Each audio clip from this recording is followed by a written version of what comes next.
आज पढ़ेंगे वैद्युत रासायनिक सेल के बारे में कि वैद्युत रासायनिक सेल क्या होती हैं। वैद्युत रासायनिक सेल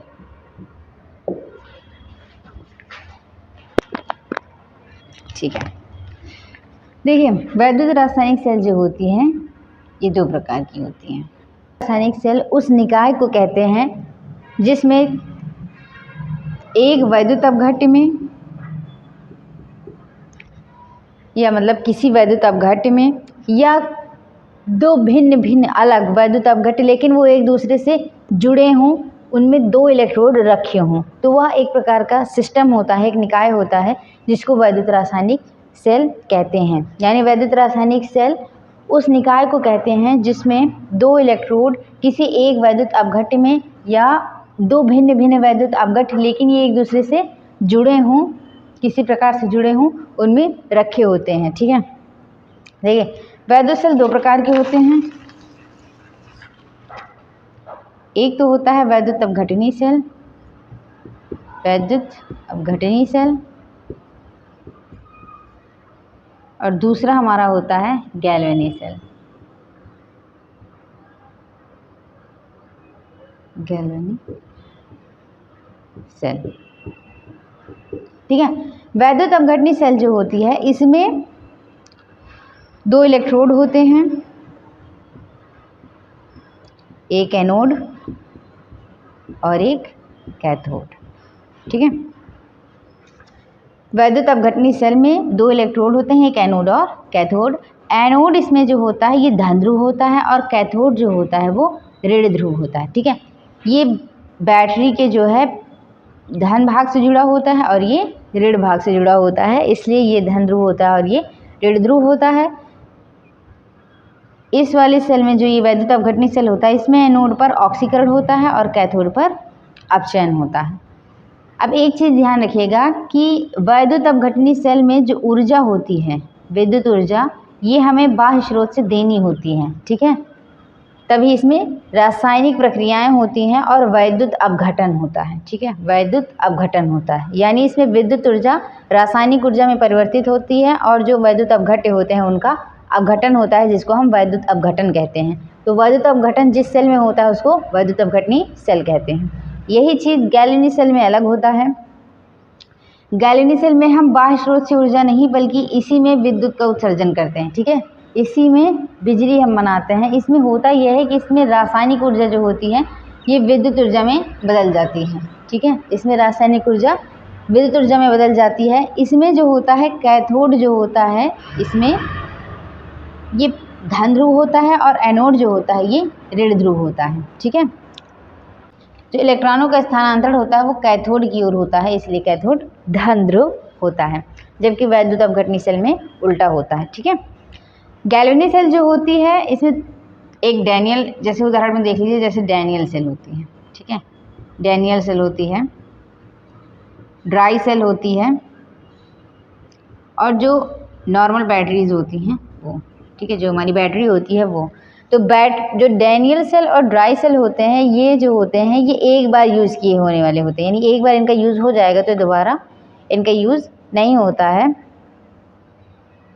लेकिन जो बैटरी होती है ये गॉड में आती है, गॉड सेल में आती है, तो इसमें ये होता है कि इसको पुनः चार्ज करके इसका प्रयोग किया जा सकता है। ठीक है, तो ये थी दो हमारी सेल, वैद्युत अपघटनी सेल और गैल्वेनी सेल। दोनों में एक बार फिर से अंतर समझ लीजिए। देखिए, वैद्युत अपघटनी सेल में ये होता है कि हम बाह्य स्रोत द्वारा ऊर्जा देकर इसमें रासायनिक क्रिया करवाते हैं, जो कि अपघटन होता है। किसका? वैद्युत अपघट्यों का। वैद्युत अपघट्यों का अपघटन होता है वैद्युत अपघटनी सेल में। इसमें हम बाह्य स्रोत से ऊर्जा देते हैं, विद्युत देते हैं और उनका अपघटन होता है। इसमें दो इलेक्ट्रोड होते हैं, एनोड और कैथोड।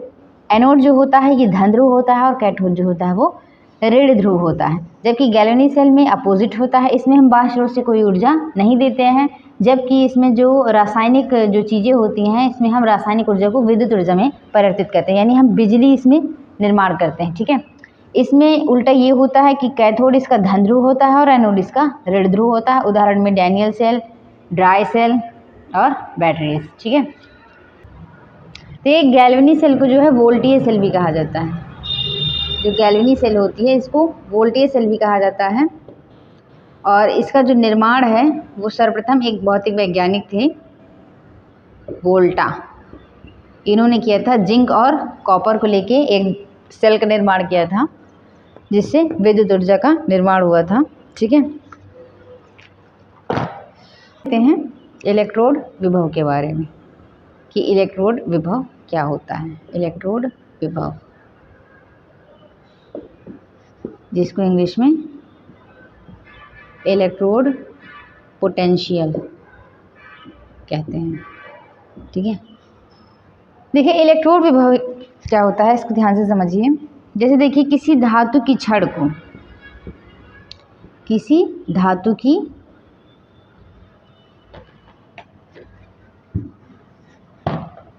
धातु की छड़ को उसी धातु के किसी लवण के विलयन में डुबोने पर, ठीक है, डुबोने पर धातु की छड़ और विलयन के मध्य एक विभवांतर उत्पन्न हो जाता है जिसे हम क्या कहते हैं, इलेक्ट्रोड विभव कहते हैं। ऐसे समझिए, जैसे मान लीजिए हमने एक कॉपर सल्फेट का विलयन लिया। ठीक है, कॉपर सल्फेट का हमने विलयन लिया और इसमें कॉपर की छड़ जो है इसको डाल दिया। ठीक है, ऐसे हमने एक कॉपर की छड़ को डाल दिया तो कॉपर की छड़ और इस विलयन के मध्य एक विभव उत्पन्न होगा जिसको हम क्या कहेंगे, इलेक्ट्रोड विभव। ठीक है, अब इलेक्ट्रोड विभव भी दो प्रकार से निर्मित होता है क्योंकि छड़ जो होती है ये धनावेशित या ऋणावेशित हो जाती है और इसी के उल्टा ही विलयन भी हो जाता है, मतलब इसके चारों ओर भी विलयन का जो है अपोजिट में चार्ज आ जाते हैं तो इनके मध्य जो है विभव उत्पन्न हो जाता है जिसको इलेक्ट्रोड विभव कहते हैं। होता कैसे है, देखिए इसमें दो कारण होते हैं। एक है जो नर्स्ट वैज्ञानिक थे, साइंटिस्ट, इन्होंने बताया था कि धातु की जो छड़ होती है, जो धातु का विलयन होता है, उनके मध्य इलेक्ट्रोड विभव कैसे उत्पन्न होता है। इन्होंने बताया था कि देखिए जो धातु होती है, धातु की जो छड़ होती है, इनमें जो धातु आयन होते हैं Mn+ जिसको कहा जाता है। ठीक है, इनमें जो धातु आयन होते हैं Mn+, जो धातु आयन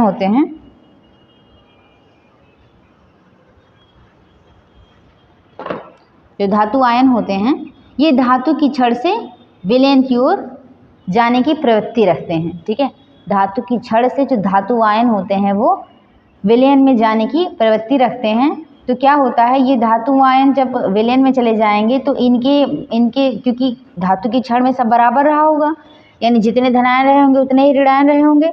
तो अगर धातु धनायन बाहर आ जाएंगे तो अब इन पे बचेगा क्या, धातु की छड़ के पास क्या बचेगा, माइनस बचेगा। ऐसे उदाहरण देखिए, जैसे मान लीजिए ये हमारा विलयन है और ये हमारी धातु की छड़।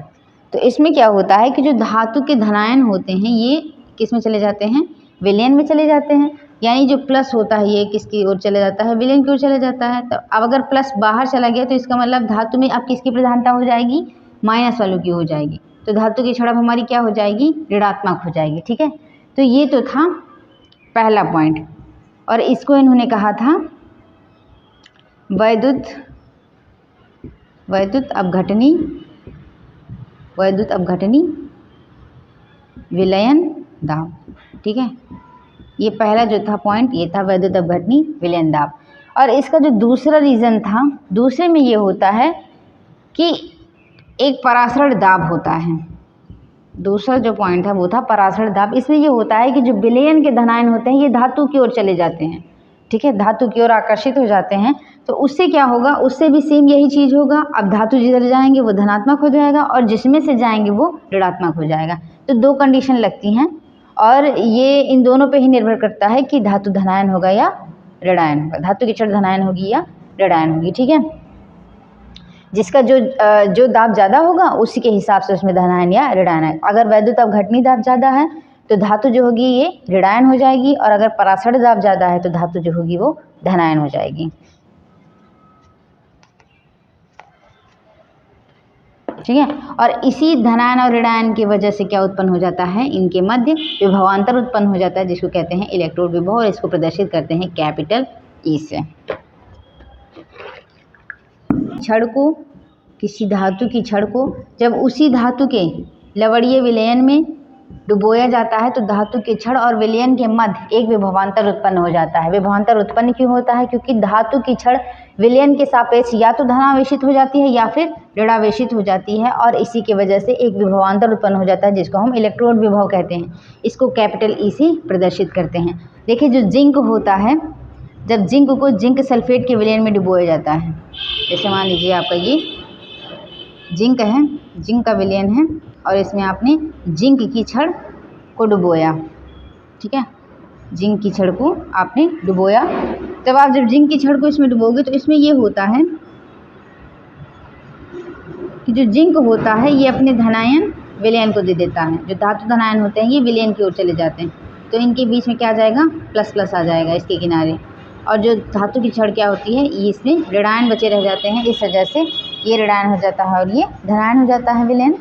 और यही उल्टा कॉपर में होता है।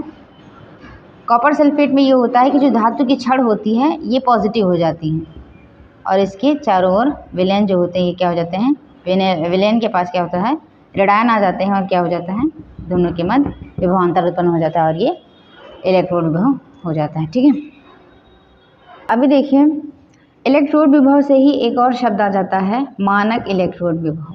मानक इलेक्ट्रोड विभव। अब मानक इलेक्ट्रोड विभव क्या होता है, देखिए चीज़ वही होती है, बस एक कंडीशन आ जाती है। तापमान को यहाँ 25 डिग्री सेल्सियस कर दिया जाता है, और जो विलयन धातु विलयन होता है इसकी सांद्रता कर दी जाती है 1 मोल। ठीक है, यानी 1 मोल सांद्रता वाले धातु विलयन में जब धातु की छड़ को 25 डिग्री सेल्सियस पर डुबोया जाता है, यानी उसका तापमान, जो धातु विलयन का तापमान होगा वो 25 डिग्री सेल्सियस होगा, उस पर डुबोया जाता है, तो जो मानक इलेक्ट्रोड विभव, जो विभव उत्पन्न होगा उसको क्या कहते हैं, मानक इलेक्ट्रोड विभव। ठीक है, मानक इलेक्ट्रोड विभव कहते हैं। इसको कैपिटल ई, और ये यहाँ नॉट लगा देते हैं, कैपिटल ई नॉट से प्रदर्शित किया जाता है। इलेक्ट्रोड विभव को ई से प्रदर्शित किया जाता है और मानक इलेक्ट्रोड विभव को ई नॉट से प्रदर्शित किया जाता है। ठीक है, फिर समझिए, किसी धातु की छड़ को 25 डिग्री सेल्सियस तापमान पर 1 मोलर सांद्रता वाले धातु विलयन में डुबोने पर धातु की छड़ और विलयन के मध्य जो विभवांतर उत्पन्न होता है उसको मानक इलेक्ट्रोड विभव कहते हैं, जिसको ई नॉट से प्रदर्शित करते हैं। अब देखिए, ई नॉट और ई के मध्य एक संबंध होता है, ठीक है, और इस संबंध की देखिए, मान लेते हैं एक इलेक्ट्रोड अभिक्रिया है, Mn+ जो धातु आयन है, ये इलेक्ट्रॉन अगर ग्रहण कर ले तो ये क्या बना देगा, सीधा धातु। ठीक है, ये हमारी धातु है, ये हमारा धातु आयन है। तो नर्स ने कहा था कि जो धातु आयन Mn+ है, इसका जो इलेक्ट्रोड विभव है और जो विलयन में धातु आयन की सांद्रता है, धातु आयन की सांद्रता,